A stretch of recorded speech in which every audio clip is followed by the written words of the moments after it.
Dahil po ng talaba, oh. Magkano yung talaba, kuya? 70. 70 lang, isang plastic. Oh, baka tapat. 70 rin. 70 rin. Ay, isang bitin. Okay, 70 rin. Siyempre, ano tayo sa jogging road. Meron din tinda sila ate rito. Kita nyo, ang ganda ng ano, sariwa, ang biyang puti, oh. Magkano yung ganito, ate? 120 po. 120. Isang lastay. Isang ganito. At saka itong, ano, gulayin. Sandaan. Tsaka limasag. 50. Pero kung gusto, bibigyan kita. Bibigyan daw ako. Hindi, salamat. Siyempre, kapag nag-aanak pa yun, dito pala sa San Nicolas, maraming mga mangingisda natin, mga tropax natin, nagbebenta ng ganito. Lasa laang. Tingnan nyo naman, oh. Ang lalaki, nakatig, swahe. Halo-halo to. May sugpo, may hipong puti, may banami, may alimango pa, oh. Lasa laang. Magkano alimango, idol? Mura lang po. Mura lang daw. Magkano? 1.5 ang kilo. Mahal. Ito po, ay, magkano dito? Isang lastay?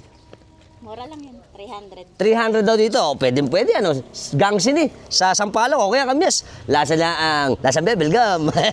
At eto pa, meron pa rito. Eto, mga halabusin. Biya. Magkano to? 40 lang. 40, tsaka ito. 50. Haluan, swahe. Tsaka maliliit. Dito. Sandaan, tsaka kami. Hi, good morning. At ang mga nana, andito rin, oh. Hi. Ayuda, baka naman. Ayuda. Ito pala, nagda-dragon bobo rin sila, idol. Kita nyo naman, oh. Oh, ayan ang ating babae.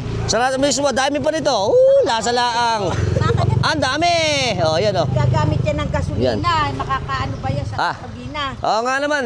Kaya pagka wala kayong mapuntahan at mabilihan ng mga fresh na seafoods, dito sa amin sa San Nicolas, sa Jogging Road. Alright.